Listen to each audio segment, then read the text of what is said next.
Good morning, everybody. This is day 12 of the 1 year Bible reading challenge. This is Simon Munyao Muia. Today we are reading chapter 35, 36, and 37 of the book of Genesis. So let's read together. Genesis chapter 35. Then God said to Jacob, "Go up to Bethel and settle there, and build an altar there to God, who appeared to you when you were fleeing from your brother Esau." So Jacob said to his household and all who were with him, "Get rid of the foreign gods you have with you, and purify yourselves and change your clothes. Then come and let us go up to Bethel, where I will build an altar to God, who answered me in the day of my distress, and who has been with me wherever I have gone." So they gave Jacob all the foreign gods they had and the rings in their ears, and Jacob buried them under the oak of Shechem. Then they set out, and the terror of God fell on the towns all around them, so that no one pursued them. Jacob and all the people with him came to Luz, that is Bethel, in the land of Canaan. There he built an altar and called the place El Bethel, because it was there that God revealed himself to him when he was fleeing from his brother. Now Deborah, Rebekah's nurse, died and was buried under the oak outside Bethel, so it was called Allon Bakuth. After Jacob returned from Padan Aram, God appeared to him again and blessed him. God said to him, "Your name is Jacob, but you will no longer be called Jacob. Your name will be Israel." So he named him Israel. And God said to him, "I am God Almighty. Be fruitful and increase in number. A nation and a community of nations will come from you, and kings will be among your descendants. The land I gave to Abraham and Isaac, I also give to you, and I will give this land to your descendants after you." Then God went up from him at the place where he had talked with him. Jacob set up a stone pillar, in the place where God had talked with him, and he poured out a drink offering on it. He also poured oil on it. Jacob called the place where God had talked with him Bethel. Then they moved on from Bethel. While they were still some distance from Ephrath, Rachel began to give birth and had great difficulty. And as she was having great difficulty in childbirth, the midwife said to her, "Don't despair, for you have another son." As she breathed her last, for she was dying, she named her son Ben-Oni, but his father named him Benjamin. So Rachel died and was buried on the way to Ephrath, that is Bethlehem. Over her tomb, Jacob set up a pillar, and to this day, that pillar marks Rachel's tomb. Let's go on, verse 21. Israel moved on again and pitched his tent beyond Migdal Eder. While Israel was living in that region, Reuben went in and slept with his father's concubine, Bilhah, and Israel heard of it. Jacob had 12 sons.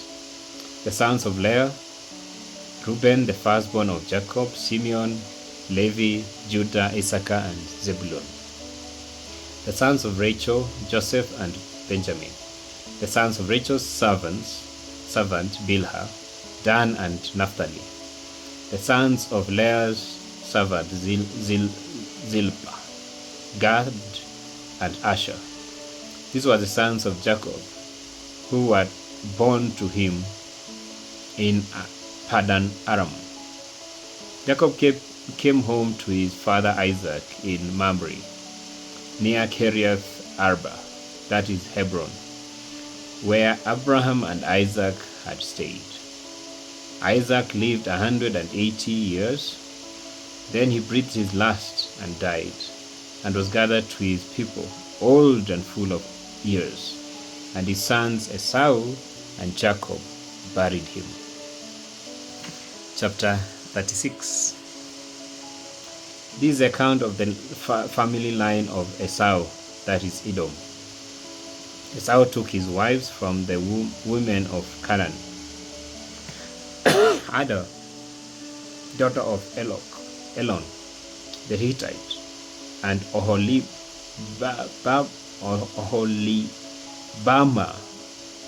daughter of Anan, and granddaughter of Zibeon, the Hivite. Also Bethmath, daughter of Ishmael, and sister of Nebaioth. Ada bore Eliath to Esau. Bethmath bore Reuel, and Oholibama bore Jeosh, Jalam, and Korah. These were the sons of Esau who were born to him in Canaan. Esau took his wives and sons and daughters and all the members of his household, as well as his livestock and all his other animals and all the goods he had acquired in Canaan, and moved to a land some distance from his brother Jacob. Their possessions were too great for them to remain together. The land where they were staying could not support them, both because of their livestock. So Esau, that is Edom, settled in the hill country of Seir. This is the account of the family line of Esau, the father of the Edomites, in the hill country of Seir. These are the names of Esau's sons: Eliphaz, the son of Esau's wife Ada, and Reuel, the son of Esau's wife Basemath. The sons of Eliphaz: Teman, Omar, Zepho, Gatam, and Kenaz. Esau's son Eliphaz also had a concubine named Timnan, who bore him Amalek. These were grandsons of Esau's wife Ada. The sons of Reuel: Nahath, Zerah, Shammah, and Mizah. These were grandsons of Esau's wife Basemath. The sons of Esau's wife Oholibama, daughter of Anna, and granddaughter of Zibeon, whom she bore to Esau: Jeosh, Jalam, and Korah. These were the chiefs among Esau's descendants, the sons of Eliphaz, the firstborn of Esau. Chiefs: Teman, Omar, Zophar, Kenaz, Korah, Gatam, and Amalek. These were the chiefs descended from Eliphaz in Edom. They were grandsons of Adan. The sons of Esau's son Reuel: chiefs Nahath, Zerah, Shammah, and Mizah. These were the chiefs descended from Reuel in Edom. They were grandsons of Esau's wife Basemath. The sons of Esau's wife Oholibama: chiefs Jeush, Jalam, and Korah. These were the chiefs descended from Esau's wife Oholibama, daughter of Anna. These were the sons of Esau, that is Edom, and these were their chiefs. These were the sons of Seir, the Horite,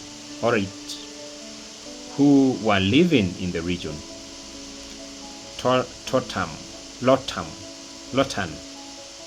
Shobal, Zibeol, Anna, Dishon, Ezer, Dishon. These sons of Seir in Edom were Horite chiefs. The sons of Lotan, Hori, and Homam. Timnah was Lota's sister. The sons of Shobal, Alvan, Manahath, Ebal, Shepho, and Onan. The sons of Zibeon, Aya, Anna, and Anna. This is the Anna who discovered the hot springs in the desert while he was grazing the donkeys of his father Zibeon. The children of Ada, Dishon, and Oholibama, daughter of Anna. The sons of Dishon, Hemdan, Heshban, Ithran, and Keran. The sons of Ezer, Bilhan, Zavan, and Akan. The sons of Dishon, Uz, and Aran. These were the Horite chiefs: Lotan, Shobal, Zibeon, Anna, Dishon, Hezer, Dishan, and Dishon. These were the Horite chiefs according to their divisions in the land of Seir.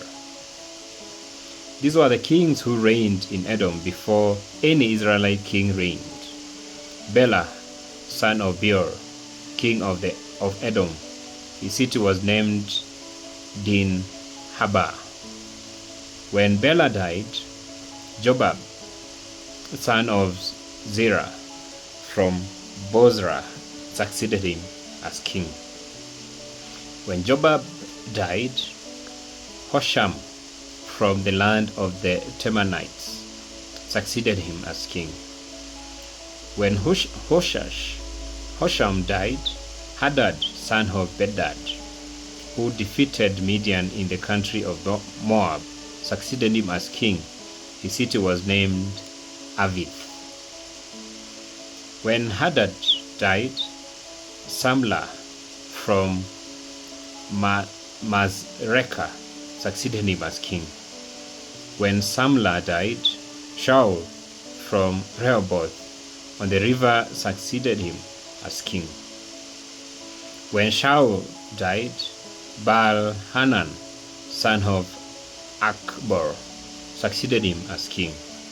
When Baal-Hanan, son of Akbor, died, Hadad succeeded him as king. His city was named Bau, and his wife's name was Tabel, son of Matred,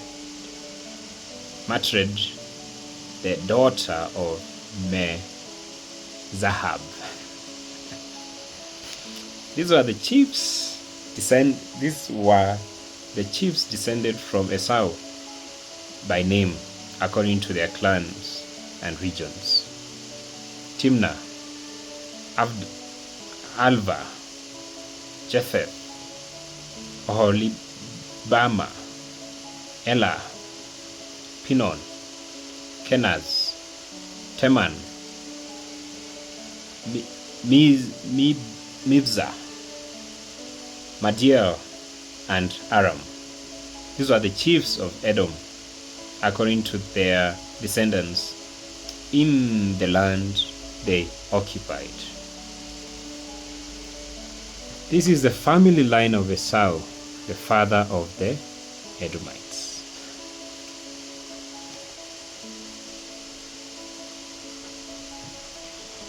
Chapter 37 of Genesis. Jacob lived in the land where his father had stayed, and the land of Canaan. This is the account of Jacob's family line. Joseph, a young man of 17, was tending the flocks with his brothers and the sons of Bilhah and the sons of Zilpah, his father's wives. And he brought their father a bad report about them.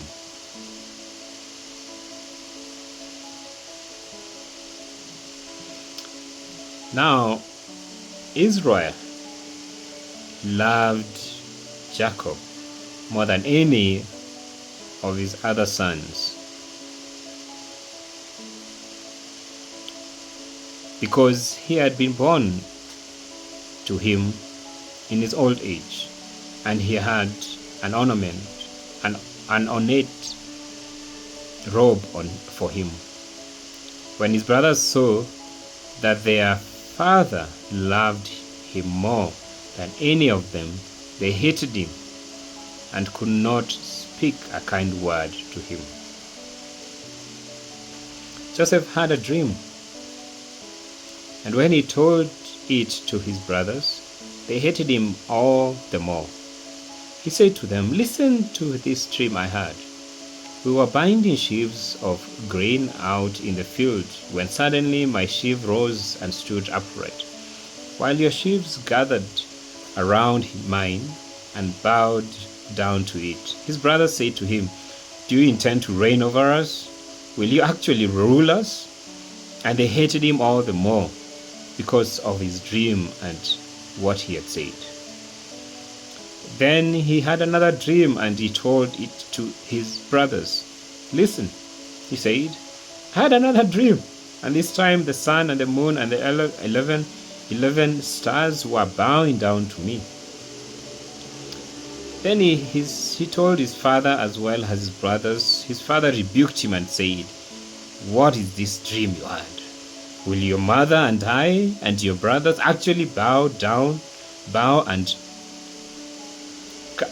come and bow down to the ground before you?" His brothers were jealous of him, but his father kept this matter in mind. Verse 12.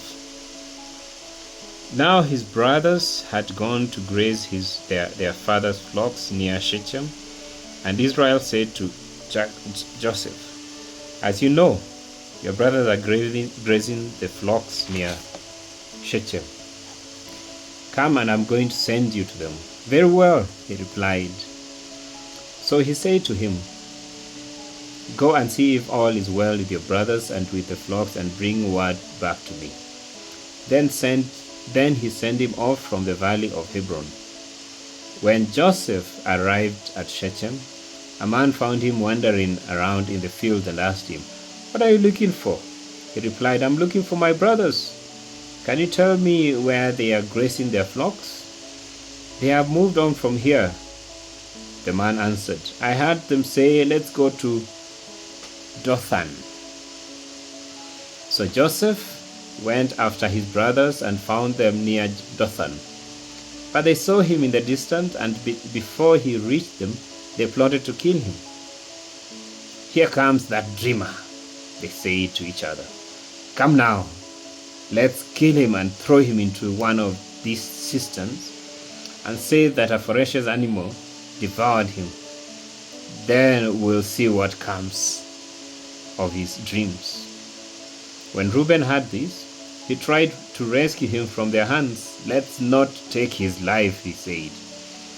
"Don't shed any blood. Throw him into the cistern here in the wilderness, but don't lay a hand on him." Reuben said this to rescue him from them and take him back to his father. So when Joseph came to his brothers, they stripped him of his robe, the ornate robe he was wearing, and they took him and threw him into the cistern. The cistern was empty. There was no water in it. As they sat down to eat their meal, they looked up and saw a caravan of Ishmaelites coming from Gilead. Their camels were loaded with spices, balm and myrrh, and they were on their way to take them down to Egypt. Judah said to his brothers, "What will we gain if we kill our brother and cover up his blood? Come, let's sell him to the Ishmaelites and not lay our hands on him. After all, he is our brother, our own flesh and blood." His brothers agreed. So when the Midianite merchants came by, His brothers pulled Joseph up out of the cistern and sold him for 20 shekels of silver to the Ishmaelites, who took him to Egypt. When Reuben returned to the cistern and saw that Joseph was not there, he tore his clothes. He went back to his brothers and said, "The boy is in there. Where can I turn now?" Then they got Joseph's robe, slaughtered a goat, and dipped the robe in the blood. They took the ornate robe back to their father and said, "We found this. Examine it to see whether it is your son's robe." He recognized it and said, "It is my son's robe. Some ferocious animal has devoured him. Joseph has surely been torn to pieces." Then Jacob tore his clothes and put on sackcloth and mourned for his son many days. All his sons and daughters came to comfort him, but he refused to be comforted. "No," he said, "I will continue to mourn until I join my son in the grave." So his father wept for him. Meanwhile, the Midianites sold Joseph in Egypt to Potiphar, one of Pharaoh's officials, the captain of the guard. We'll pick it up from there tomorrow in chapter 38.